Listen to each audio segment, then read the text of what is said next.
Okay, I'm live. I'm gonna give YouTube a few minutes to let everybody know that I'm up and running. Been a crazy last couple of days for me. So I'm gonna give YouTube a few minutes, let them send out the notifications that I'm live. I want to thank everybody for watching. Uh, like the title say, I'm sorry. I'm sorry I'm late, but we actually had an actual event we had to do tonight. So I was actually doing an event. In the process of me doing an event, it actually ran over. The last, sorry about that. The last 30 minutes after the event was over, we got bum rushed by everybody at the actual event. As soon as the event closes and uh, and you think it's time to go, that's when everybody run out and come to the concession stand. But I want to thank everybody for watching. We're gonna let about 10, 15 people get in, and then we're gonna go ahead and get into it. Like I say, sorry I'm late. I had an event. My ice cream shop. We had to actually run the concession stand for the actual school, for the elementary school. The elementary school is a school that we partner with and do a lot with. And they had their students versus faculty. It's an elementary school. Middle school is a middle school. Elementary. It's elementary. Selma Elementary. So what happened? They had their teachers, the faculty versus students game is one of their big fundraisers. And what we do, we used to do our Joko Ice there, but this year they asked us to do all of the actual concessions. So with us doing all the concessions, we make a donation, and we in the process too, we give the faculty they get free concessions from us. So we've done that, done great out there. It's just a couple of hours. It's like a 2 hour thing that we're there, and we really enjoy it. We really enjoy it, and the faculty enjoyed it. The kids enjoyed it, and but I'm running a little late. And that's kind of what I'm trying not to. I'm trying not to do an Ed Reed. You remember Ed Reed had the gig at Bethune Cookman, and then he goes out to Bethune Cookman, and then he gets on the internet, and next thing you know, he loses a job at Bethune Cookman. Next week on Wednesday, I got to go speak at A&T. I'm part of the entrepreneur series, and I had the great fortune to be out there Tuesday. Tuesday they had their career fair and expo. And with the career fair and expo, they also had their innovation challenge. And the innovation challenge, what they do, they let the students within the school. This is strictly for the School of Science and Technology. They had their actual students to create products and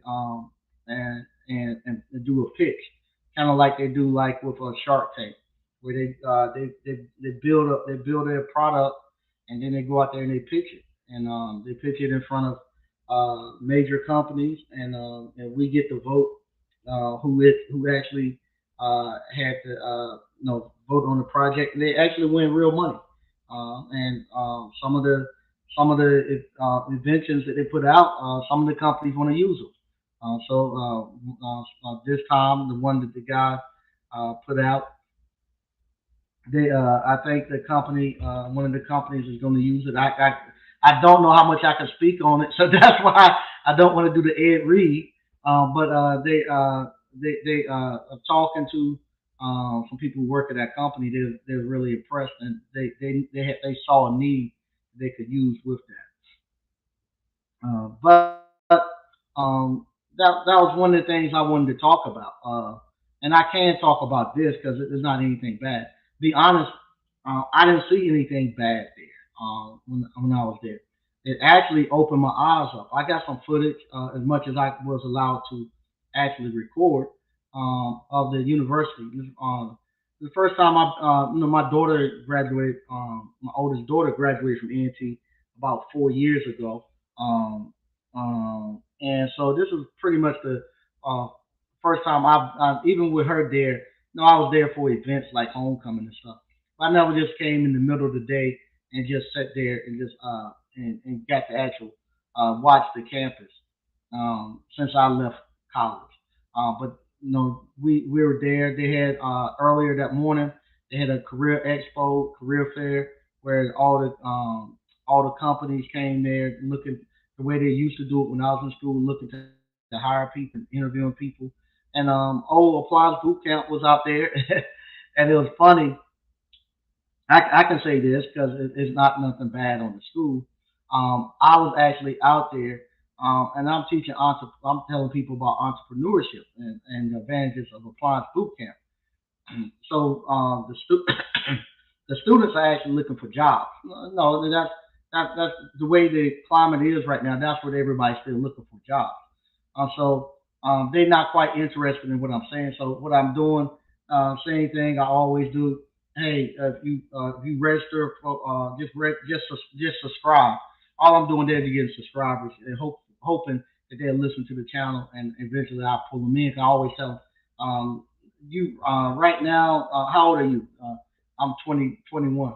Okay, right now you don't see a need for what I'm doing, um, but catch me in about 9 to 12 years.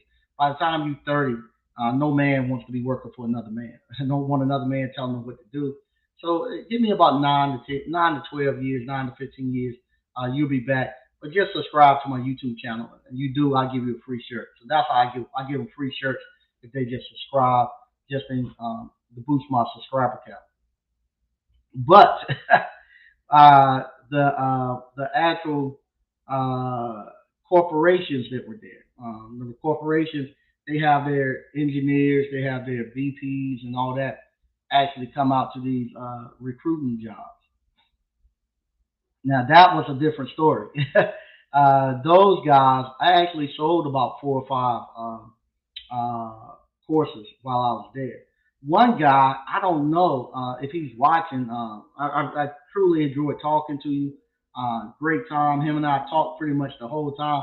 I thought I said, man, like he might get fired when he get back to work because uh, it was him, another lady, and their HR director, and he's over the IT department, and they brought him in to kind of talk to the HR department. Brought him in to actually be a liaison between the company and the tech people that they're looking for, so he could actually speak the language and kind of feel the people out. Well, anyway, uh, he stays at my booth the whole time, talking. Him and I just talking about the business, how it runs, everything. Just telling him everything, man, this is what I've been looking for. This is what I want, and, and I know at least 4 or 5 times he would come he'd be over talking to me about the appliance boot camp and about what we're doing, and the HR director have to come back over there. Hey, can you come back over here? I need you to talk to somebody. Oh, hold up, dog. I tell him, hold up, big dog. I'll be right back. Give me a second. He'll go over there and he'll talk to the student, and, and I'm telling you, in about 10 or 15 minutes, he's right back. He's right back over there. We talk and talk and talk. I say when he get back to work, he probably get written up. They're gonna fire him.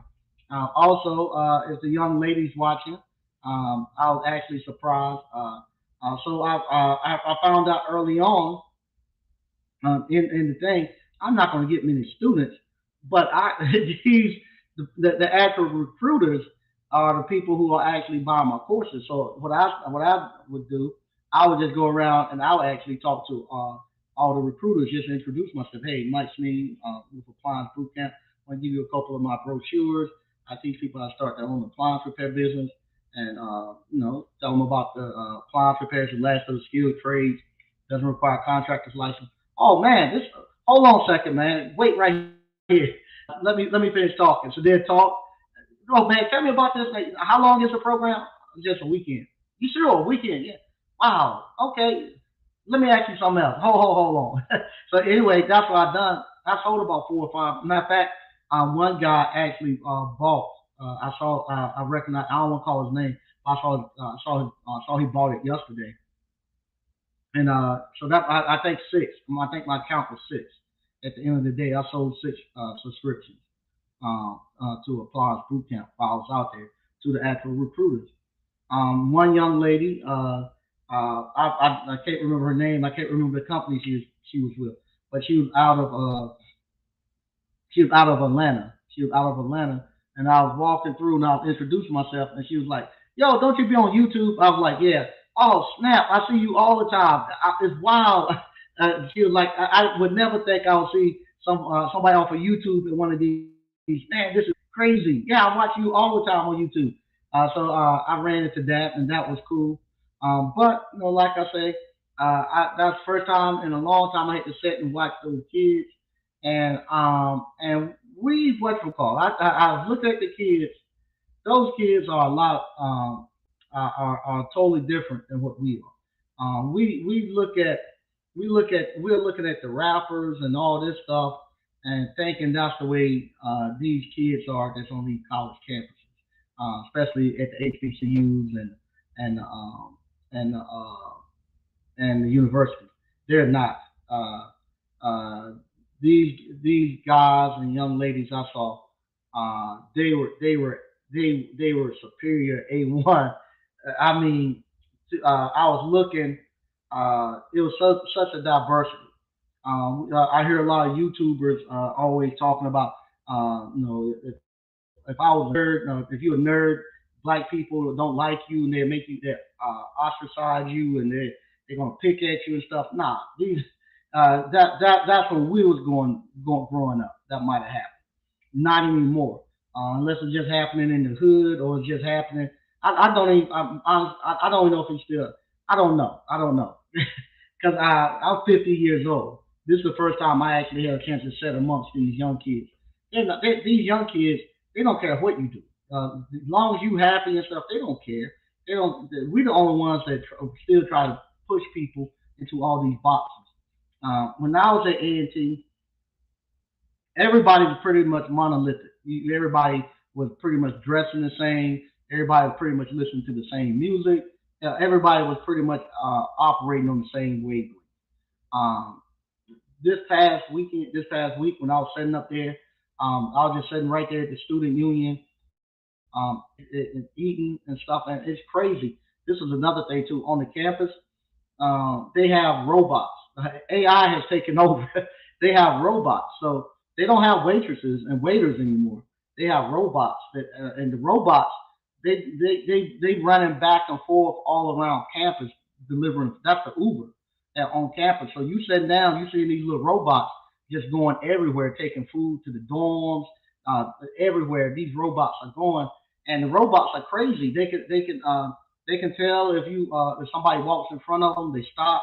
They know when the cars are in the way, and they stop. They it's crazy. They know all they're moving around just like the people, and everybody is just interacting.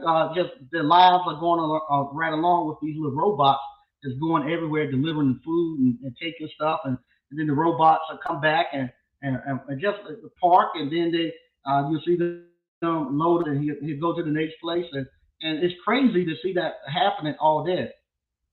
At the same time, you got all these different um, um, people on campus doing their own thing. Like if I was in campus, you couldn't be over there skateboarding and stuff like that. They wouldn't. They'd be like, "Why are you over here trying to be a skateboarder?" But they had a whole group of African American guys who were skateboarders, and they out there skateboarding, doing their tricks and doing everything. Uh, doing their own thing. You had another group of people who was like they were more into doing stuff for the homeless people and stuff, and they're out there doing their thing and making their awareness. Then you had the people who was actually campaigning for SCA positions and stuff. But everybody was doing their own thing. Everybody, this thing where people say it's a fashion show, this and that. It's not. Everybody had their own fashion, their own style. Nobody cared. Um, it was a truly when I got there, it was a place you felt like it was truly a place of higher learning, and that there, those people were doing stuff. I wish I could talk more about I think I can. I can talk about. Um, talk about the inventions that the people put out there. Um, I wanted to get the winners to actually be able to go on to JT's show and Erica Williams' show. I had spoken to JT and Erica, and I told them what I was going, and I said if whoever wins, is it possible that we could put them on? Y'all can just do a segment and just interview them on y'all show. They had agreed to it. Unfortunately, right now, the dean of the school told me he has to think about it. He's not they're still not quite sure about this YouTube thing. So he told me he has to think about it and he'll let me know. But the inventions that they had were stuff that were pretty good that I see that they could really make some money with. I'll tell you about the top three inventions, the three that were there. One of them came in third place is what they call what was it? Jumper app. It was Jumper app. And what they've done is this group they created an app, and what the app does, it look at all the restaurants in the area, and it'll tell you the wait time, how long is the wait. So if I'm hungry and I say how long how close is Chick Fil A? What's the current wait time? What's the current wait time at Quiznos? And what it does, um, um, you can actually hold your place in line, so you don't have to be there waiting in line. So you might be saying, hey, I want Chick Fil A, but then you see the wait 30 minutes, you see something else for 10 minutes, you just go there and you can actually hold your spot, and that's what they done.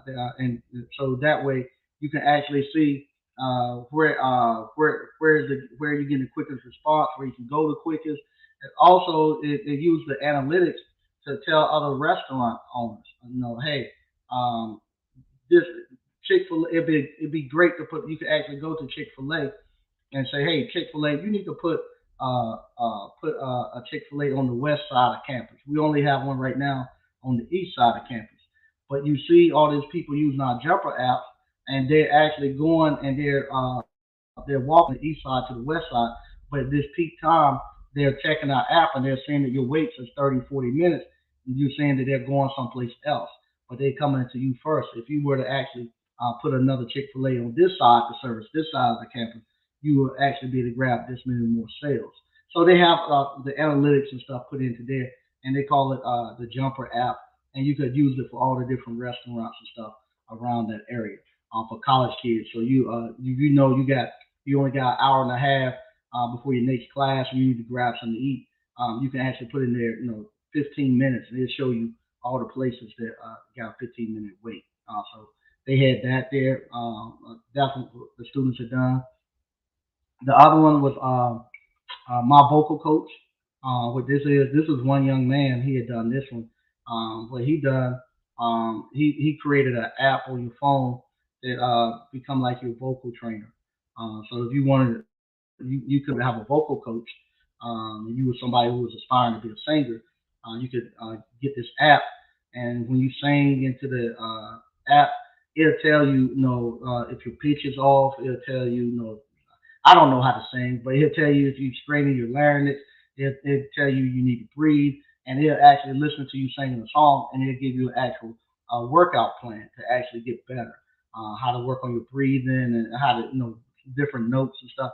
And then you can actually use the actual computer generated one. But if you wanted to actually step it up and have a real face to face live vocal coach, you could actually then request and get an actual live vocal coach that will actually work with you one on one coaching, and he would connect you with that vocal coach, and you can actually upload songs. You upload songs, vocal coach will actually listen to it and he'll critique you and stuff.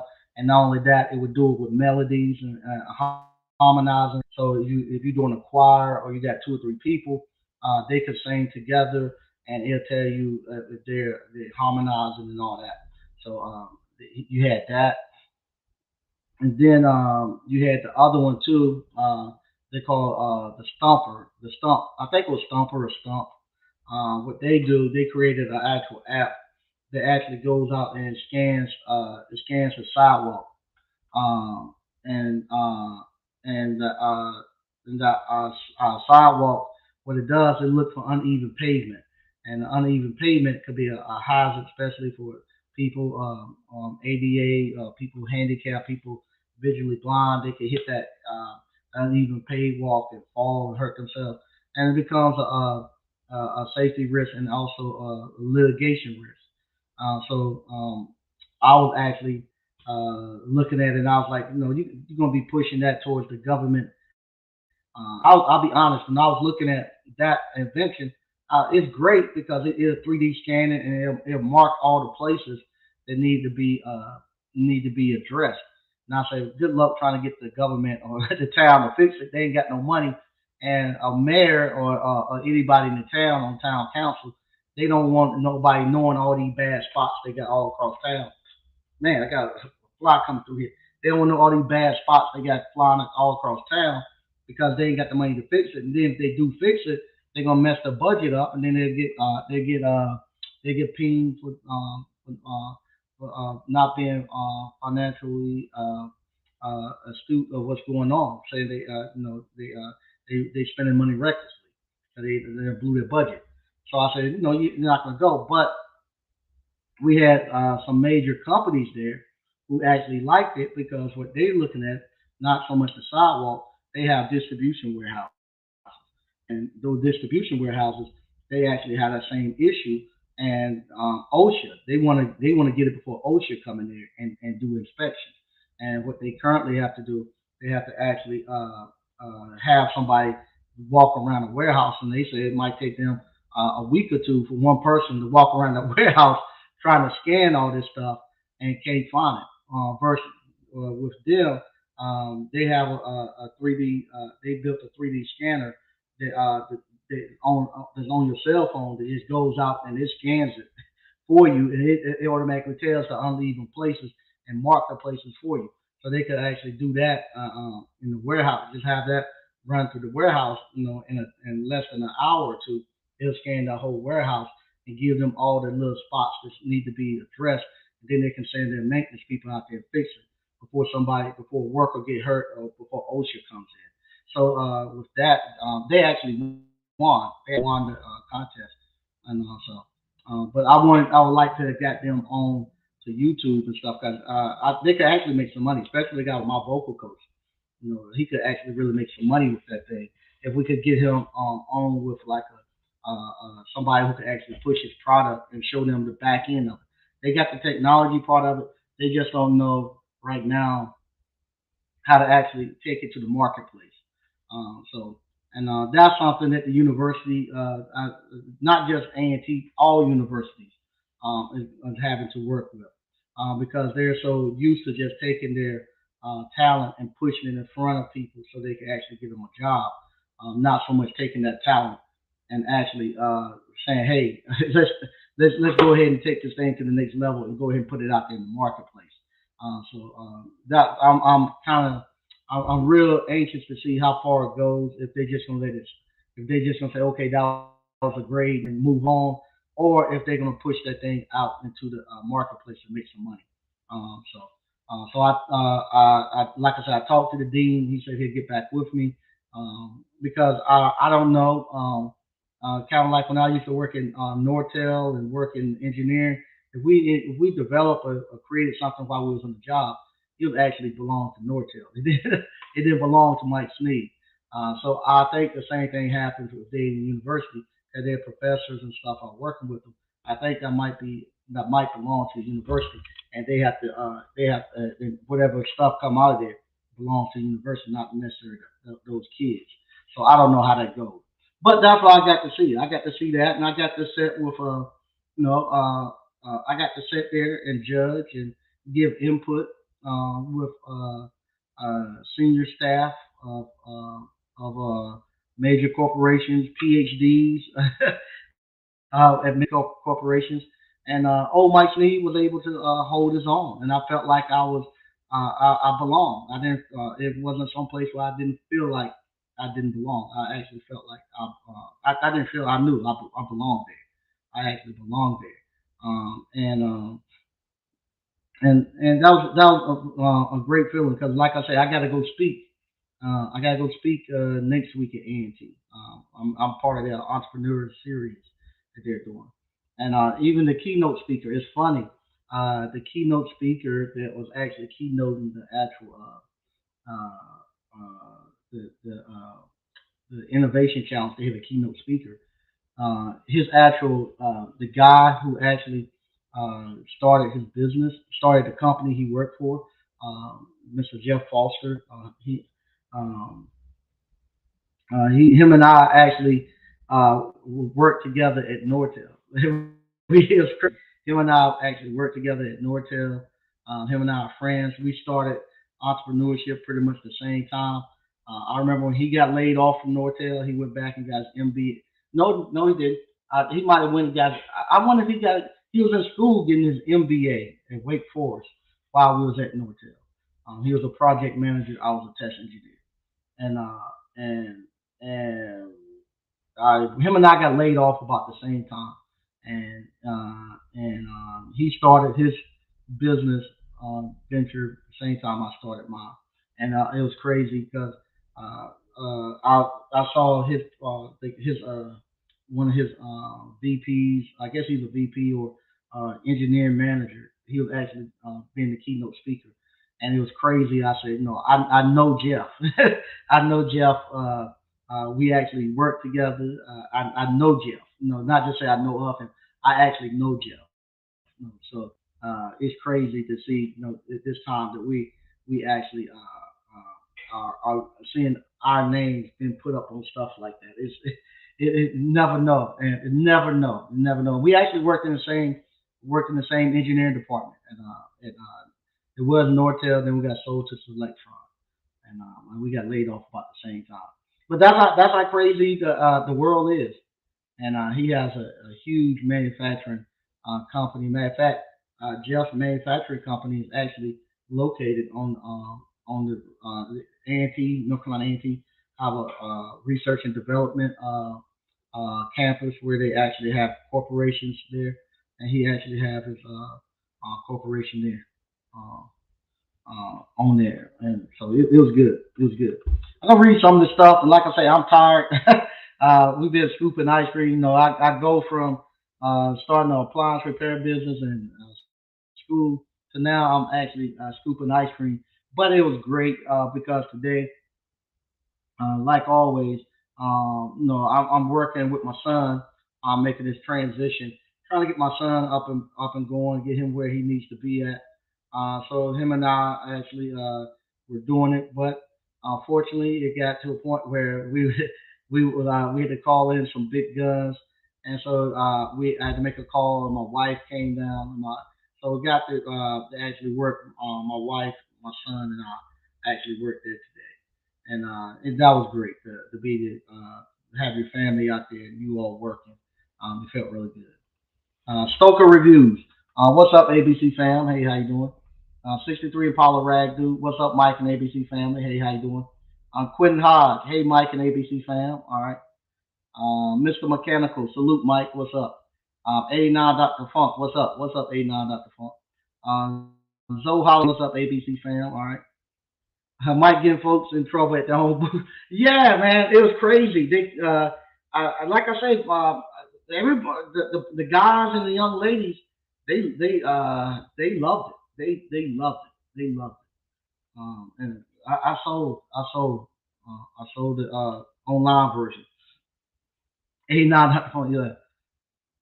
Decently enough, what's good, Mike and ABC fam? All right, and I'm kind of being like I say, I got one more live before before I actually go do my speech, and I want to kind of I keeping things close to chest because I don't want to do an Ed Reed and get a call next week. Hey man, we saw something you put on the internet, man. Nah, keep your don't come up here. So I'm keeping stuff kind of real close to the chest right now. Wow, HBCUs got robots on campus now. Yeah, I'm gonna release a video either tomorrow or Saturday, just showing kind of what show you the atmosphere, what's going on those HBCUs. Great stuff. Mike Evans, me too, late. Been cleaning ice makers all week. There you go, Frank Evans. Patrick Young, what's good? Mike, what's good? ABC fam, what's happening? What's up, Wild Will? How you doing? Anyone dealing with companies getting shady last few months? Um, yeah, right now everybody's kind of got some slow stuff going on. Because but it's hidden now. Cause man, last right now we're like booked out maybe 1 or 2 days. Right now we already booked for next week. Looking at my nephew's schedule, he already booked for next week. Southbound 3000. Do you have to purchase tickets for the convention? Yes, you do. Let me give you a link. Yes, you need to purchase tickets to the actual convention, and that ticket that you purchase not only does it cover the actual convention, it covers the actual gala. We're gonna have a gala that Saturday night, and that'll get you into the gala. Let me get the links there. Go ahead and purchase them. Because what's happening.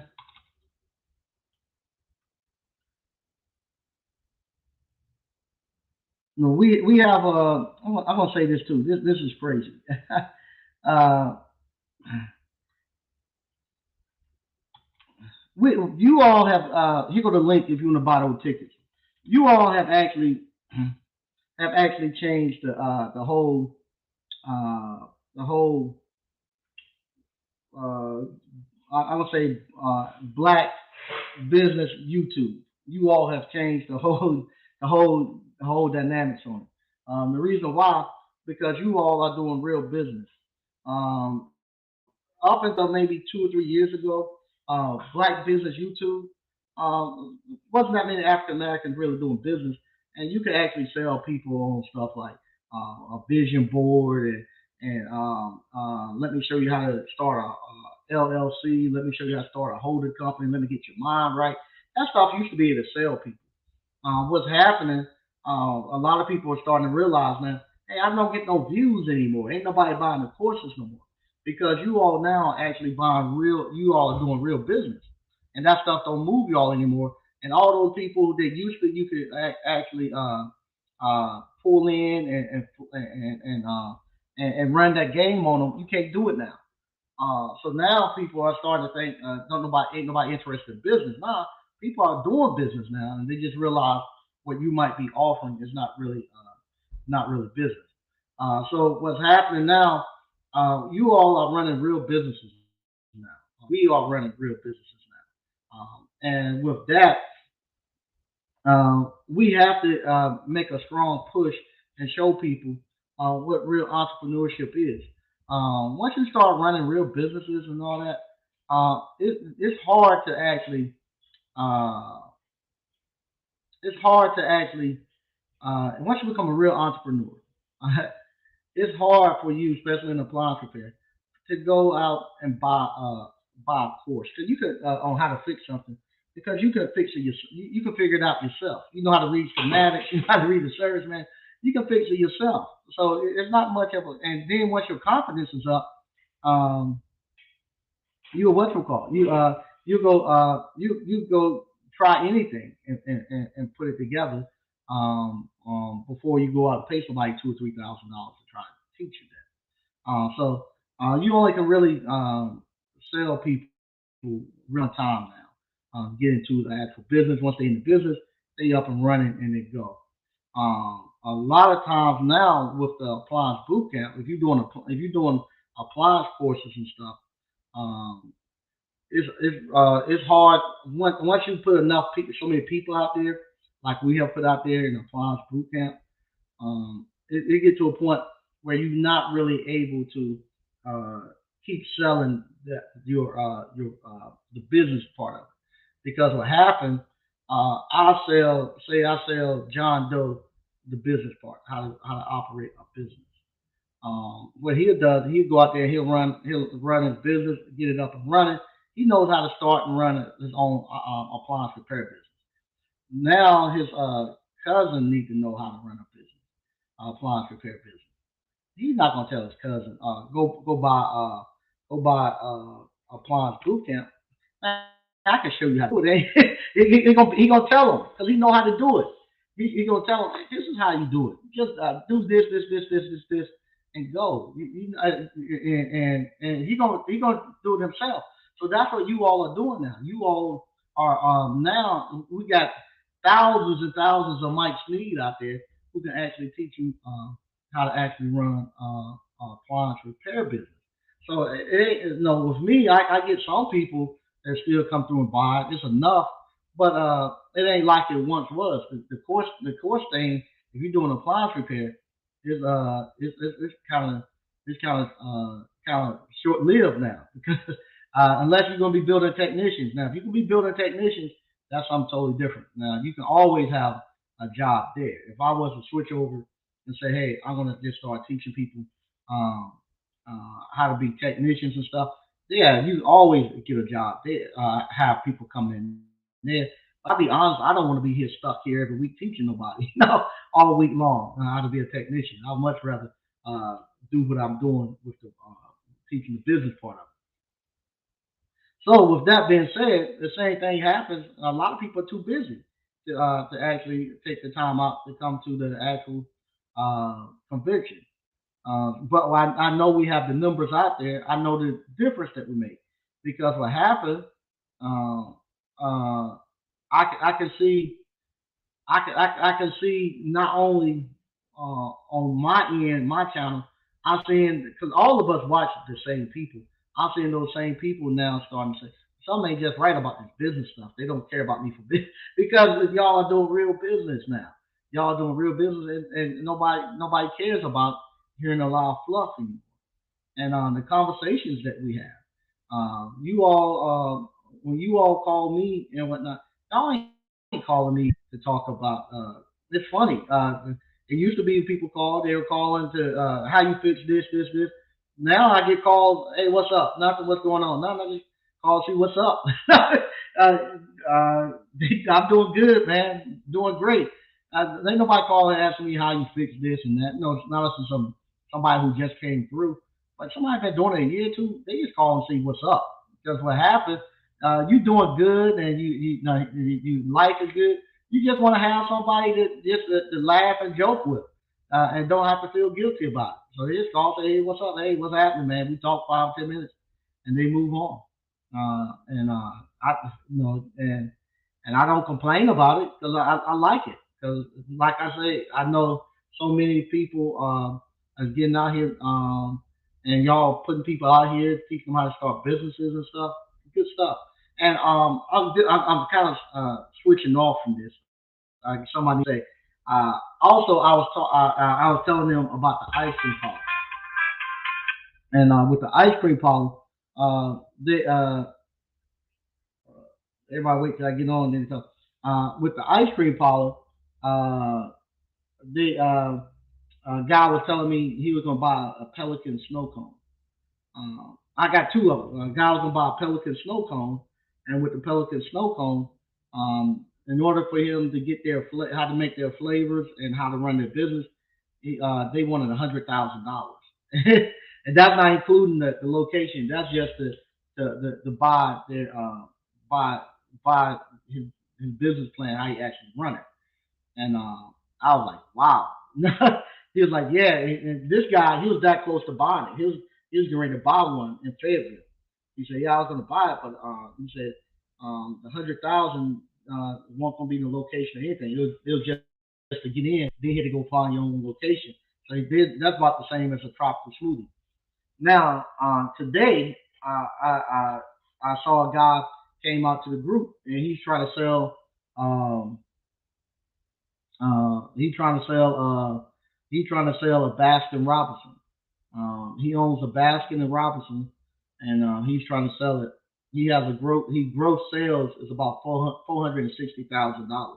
What he grossed in that Baskin and Robinson. But he he only brings home profit about 70,000 out of that, and that 70,000 includes his 30,000 what we call salary. He working 40 hours a week there, and so he bring home 40,000, and then he paid he got 30,000 that the business paid him back, from his owner's equity, the money that he put in, and and I'm like, you, and I'm like, how much money he paid? He want 200,000 for it, and I was like, who 460,000, and he only putting in seven. He only gets 70,000 out of that. Then he has to work in that thing every day. And oh man, and I'm going to ask him tonight since he's getting out of it. Uh, uh, what how much you paid to get into that thing? How much you paid to get into that thing? Because I'm curious. I'm curious because the stuff that we all are doing. I know for a fact. One of the appliance franchises. It was like 100 some thousand to get the appliance franchise, and I know for a fact the first Ashby's we went to, we had alumni. This was a guy who had paid 100,000 to buy our appliance franchise, and I know for a fact because we had extensive talk that whole Ashby's, and a lot of the guys, several of the guys and young ladies had been that came through appliance boot camp had only been there less than a year, and they were making more money than they were out of that 100,000, and they had only paid like $800, and he was sick. Oh, he was sick. So I'm gonna read a couple more of these, then I'm getting ready to get out of here. They networking. They networking. Do you notice any different issues with scratch and dental appliances? As far as what? What type of issues? I don't know what you're talking about. Okay. Okay.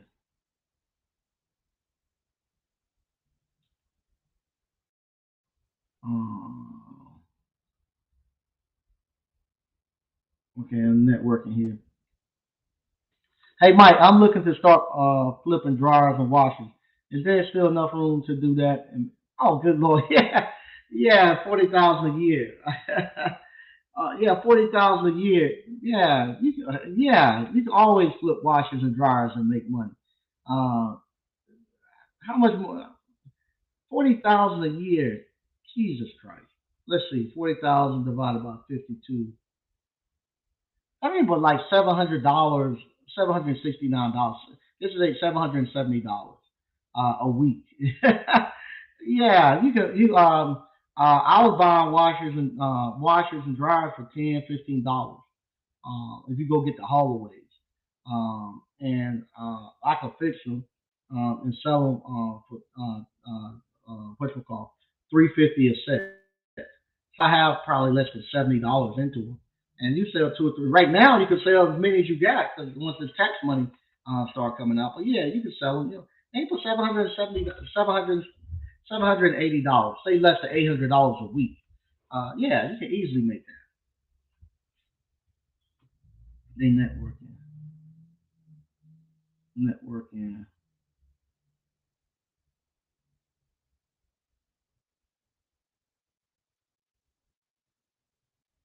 Okay. Oh, president. That's what I'm making now. So that's why I shoot for that number. Yeah, you can make 40,000. Uh, uh, yeah, 40,000 a year easy. Uh, flipping appliances. Yeah. So, so once again, I want to thank everybody for watching. I am tired. I am dead tired because, like I say, I haven't done anything all day because, like I said, at first I thought I was just gonna do ice cream, but they asked me to do the whole concession stand, and I'm gonna do a video on that concession stand. How you actually can do a concession stand at these little small schools, especially elementary schools and stuff that don't have They don't have like middle school and high school. They have like sports and stuff. So they have like little booster clubs, and they have people who actually run those concession stands. But these elementary schools and stuff, they don't have the sports and stuff. All and they got the teachers. The teachers don't want to be hassling with that, and the PTA, they what we call they work and they don't want to hassle with it. So they ask you, can you take care of everything? Yeah, we'll do everything. And what you do, I'll show you.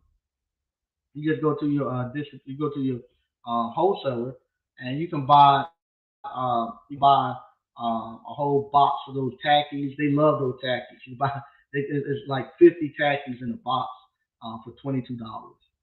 So you buy those, and you know you just get an array of the different chips: Doritos, Cheetos, potato chips, fungies, and tackies. You better have some tackies, or they're gonna put a stick to your knees when you leave out of there. So get the tackies, get two boxes of tackies, and then one box of each one of the other ones. And they like I said, $22.50. You get 50 of them, and you what you call you sell them for $1 a piece. You'll double your money that way. That way you cover all the snacks. No, they got different ones. You get the popcorn on that. They got they cover all your snacks, and you don't have to be out there trying to make any snacks. Then you go and just get you the 40 bottles of water. Get one thing of 40 bottles of water. Get a case of um, Coca Cola, as Hispanics say, Cokie. Get a case of Coca Cola, case of Mountain Dew, a case of Sprite, and and that's all you need.